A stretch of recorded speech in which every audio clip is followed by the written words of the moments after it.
Good morning. This is basically going to be a little series on what it's like dealing with anxiety.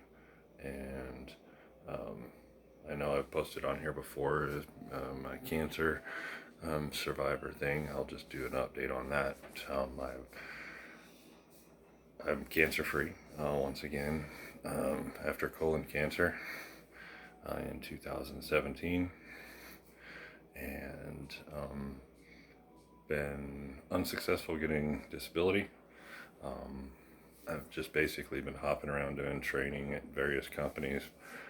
I can't really hold the job because I can't really remember anything. I've got really bad short-term memory issues due to the oxaliplatin and the FOLFOX chemo, and the fact that it was the second chemo that I had done, ABVD being the first one back in 2001, I think.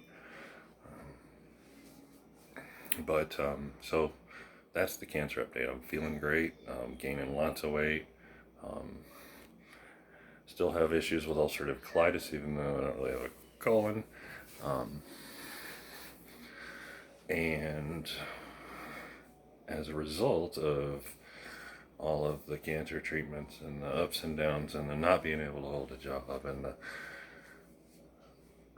it's an emotional roller coaster, to say the least. That's Ollie. Um, no, this is me just trying to be honest about what I'm going through in my head. Went to a therapist. They've diagnosed me with general and social anxiety. Um, and after therapy, and I came to the realization that I'd suffered this my whole entire life. I'm not sure when it started, but pretty much any memory I have, I can remember being anxious about many, many things, whether it's going to school, going to a restaurant, um, God, just anything really, any type of social event, being called on in class, being just panic attacks, one after another, after another, after another. And unfortunately, I was moved around a lot as a kid. I never went to the same school 2 years in a row until I got to high school. Literally one school every single year I moved, and not even in the same little area. I was meeting new people. It was all new people, all knew everything, every single year. So didn't really have a chance to develop a lot of social skills, and it may have been one of the contributing factors to the anxiety. I think some of it's, and a lot of it's genetic as well. Looking back, I can see that my biological, I call him sperm donor, he basically suffers from this as well. Um, yeah, and it's something I basically just put off and put off and put off and put off. I was never really shown um, that mental health was, I don't want to say real, but and nobody in my family ever took it seriously. They just prayed all their problems away, and they just hope things got better, and they don't. Um, not for mental health. This is something that is definitely real, and I highly recommend, if you think you or your children especially have something going on that keeps them performing well in school, keeps them from making friends easily, just get help.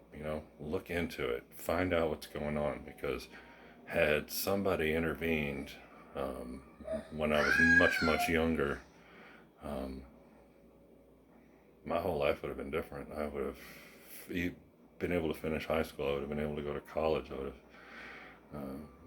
I could have been anything I wanted. I'm a smart fella. I could have been a doctor, research, whatever. It just, but part of therapy is not looking back and trying to um, focus all that regret into something useful and meaningful and purposeful. But so I'm gonna do this as often as I can. Anxiety has kept me from doing these videos for a long time, and They've got me on Zoloft, which I always made fun of people. You know, I was seeing on TV, and I would see somebody else spaced out, and I'd be like, oh man, they must be on Zoloft or some other medication. And it really doesn't have any of those side effects. It doesn't have any wit numbing, mental side effects like that at all. It basically just clears up all the negativity. But I'll explain all that later. I just basically wanted to start this, and I have a 3-year-old we're raising, so on to that. So, till next time, peace.